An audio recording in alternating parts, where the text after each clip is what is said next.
নমস্কার, লাগবে ভালো ইউটিউব চ্যানেলের নতুন আরও একটা ভিডিওতে আপনাদের সকলকে জানাই স্বাগত।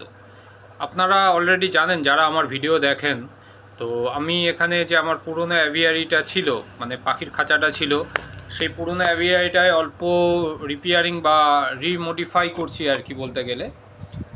তো পুরনো যে বাসাটা ছিল, যে বাসাটা আর কি খাঁচার ভিতরে রাখা ছিল, সেটাকে খুলে আমি চেষ্টা করছি যে একটা মানে অ্যাভিয়ারির ভিতরে ট্রি হাউস বানানোর। কারণ পুরনো অ্যাভিয়ারির ভিতরের পাখিগুলোকে আমি নতুন যে অ্যাভিয়ারিটা বানিয়েছি, ব্যাম্বো অ্যাভিয়ারিটা, তার ভিতরে অলরেডি শিফট করে দিয়েছি। তো আজকে আমাদের এখানে বিহু আর কি, বিহুর পরের দিন মানে পয়লা বৈশাখের পরের দিন এখানে বৃষ্টি হচ্ছে সন্ধেবেলায়। তো এরা দুইজন আর কি চলে এসছে আমার ঘরে সন্ধেবেলাতে, যে এই কাজটা আমাকে হেল্প করবে। আমি বলেছিলাম এটা আমিই করব, আমি পারবো বানাতে, তোতে না এলেও হবে। কিন্তু ওরা কথা শোনেনি, বলছে যে না, আমরা যখন ফ্রি আছি আমরা আসবো। তো এইটা যে বানাচ্ছি, এই যে বানাচ্ছে আর কি ওরা, এটা আমার ইনস্ট্রাকশানেই হচ্ছে কীরমভাবে কি বানাবে। তো ওরা যেটা বানাচ্ছে এখন সেটা হচ্ছে ট্রি হাউসে। আমাদের এখানে আসাম প্যাটার্নের ঘরগুলো মানে এরকম টাইপের হয়। তো আমি চেষ্টা করছি আর কি অ্যাভিয়ারির ভিতরে ট্রি হাউসের লুকসটা দেওয়ার। এই আপাতত এখনও অবধি এরকম লুকস এসছে প্লাই দিয়ে, টোটালি 6 mm প্লাই দিয়ে অ্যাভিয়ারিটা হচ্ছে, যাতে একটু লাইট হয়, ওয়েটটা একটু হালকা হয়। কেননা এটা যেহেতু উপরের দিকে থাকবে, এটা গাছের উপরে থাকবে। যে পুরোনো অ্যাভিয়ারির ভিতরে আপনারা যারা আমার ভিডিও দেখেন তারা হয়তো দেখেছেন যে ওখানে যে গাছটা আছে, মিডিলে যে গাছটা থাকে, সেই গাছটার ভিতরেই সেট আপ হবে। এই যে তার ছাদ তৈরি হয়ে গেল প্লাই দিয়ে। তো আমি ওকে বলেছি যে দরজাটা একটু উপর দিকে বড় করে নিচের দিকে একটা বিট মারলে দেখতে একটা সৌন্দর্যটা একটু আসবে। তো সেই অনুযায়ী ও উপর দিকটা কাটলো, কাটার পর এই কাজটা করছে। এই যে এখন এই লুকসটা এসছে। এই যে মাঝখানে ট্রিটা বলছিলাম, এই যে মাঝখানে দেওয়া ট্রিটা, তার উপরে এটা দিয়েছে দেখুন। আবার 100%টা মাঝখানেই পড়েছে, মানে 100% পারফেক্ট হয়েছে আর কি। আর এই যে স্প্রে রঙটা দেখছেন, মানে আমি রং করার চেষ্টা করছি। স্প্রে রঙটা মানে আমার ছেলে যখন ক্লাস 7-এ পড়তো, ওর প্রজেক্ট বানানোর জন্য আমি কিনে এনেছিলাম, তো আমার স্টকে ছিল। আমি প্রথমবার দেখলাম স্প্রে রঙটা মেরে যে প্লাইতে অ্যাবজর্ব করার পর স্প্রে রঙটা কালারটা কীরকম আসে।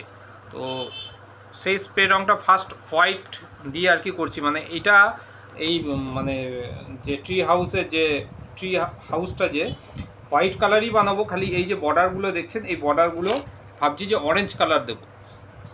অরেঞ্জ কালার আর অরেঞ্জ আর হোয়াইটের কম্বিনেশনটা আনবো এটাই। তো যে স্প্রে রঙটা ছিল, স্প্রে রঙটা দিয়ে ফার্স্টে ওপেন প্লাই, মানে কোনো প্রাইমার দিইনি কিন্তু আমি, জাস্ট স্প্রে রঙটা মেরে দেখছি আমি যে কালারটা কীরকম দাঁড়ায়। স্প্রে মারার পরে মানে তারপরে ভাববো যে এর উপরে কি কালার দেব না দেব। তো এখন যথারীতি স্প্রে রঙটা মারলাম, কিন্তু স্প্রে রং মারার পর দেখলাম যে না, এর উপরে কালার মারতেই হবে, তাই ব্রাশও ধরে নিলাম। তো এখানে আর প্রাইমার মারার জায়গা নেই, যেহেতু স্প্রে কালার ফার্স্টেই দিয়ে দিয়েছি। তো এখন ব্রাশে একে কালার 3-4 কোট দিতে হবে আর কি। 3-4 কোট দিলে কালার চলে আসবে অলরেডি। তো এটা চাইছি পুরো হোয়াইট, একদম ব্রাইট কালার, ব্রাইট হোয়াইট যাকে বলে, সেই কালারটা দিতে, দিয়ে তারপরে আপনার এর মধ্যে মানে অরেঞ্জের কম্বিনেশান আনবো আর কি। আর যদি অন্য কোনো কালার ভালো লাগে আপনারা অবশ্যই সাজেস্ট করে জানাবেন আমাকে যে হোয়াইটের সাথে কি কালার কম্বিনেশনটা দিলে ভালো হবে। আমি সিলেক্ট করেছি অরেঞ্জ। হ্যাঁ, তো এবারে এই যে যেটা দিচ্ছি এখন, এটা হচ্ছে, এটা কালারই দিচ্ছি, মানে কোনো প্রাইমার না, যেহেতু কালার অলরেডি মেরে দিয়েছি আমি, তো ওই জন্য আর প্রাইমারের দিকে যাইনি। এটা টোটালি কালারের উপরেই করার চেষ্টা করব। 3-4 কোট কালার তো মারতেই হবে, আমি বুঝতে পেরে গেছি। এটাকে ফিনিশিং আনার জন্য আর কি চলছে। একে কালার করার সাথে সাথে আমিও কালার হয়ে যাচ্ছি।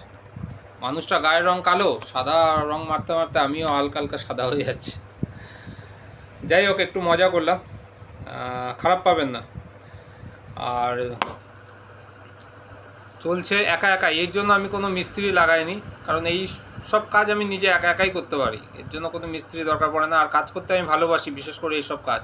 আমি আমার প্রথম ভিডিওতে বলেছিলাম না, আমার ছোটোবেলা থেকে খুব নেশা ছিল এগুলো বানানো, তৈরি করা, এগুলো নিয়ে থাকা। তো ব্যবসার মাঝে মাঝে এইগুলো নিয়ে থাকা, তৈরি করা আমার খুব ভালো লাগে, খুব ভালো লাগে, আমার সুন্দর টাইম পাস হয়ে যায়।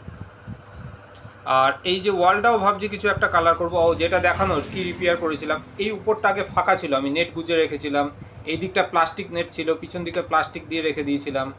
প্লাস্টিক নেটের পিছনে ব্লু কালারের একটা প্লাস্টিক ছিল, আপনারা আগের ভিডিওগুলো দেখলে আপনারা লক্ষ্য করতে পারবেন। তো এটা এখন স্টিলের আয়রন নেট দিয়ে দিয়েছি, নাহলে পাখিরা ঠোঁট দিয়ে যদি কেটে দেয়।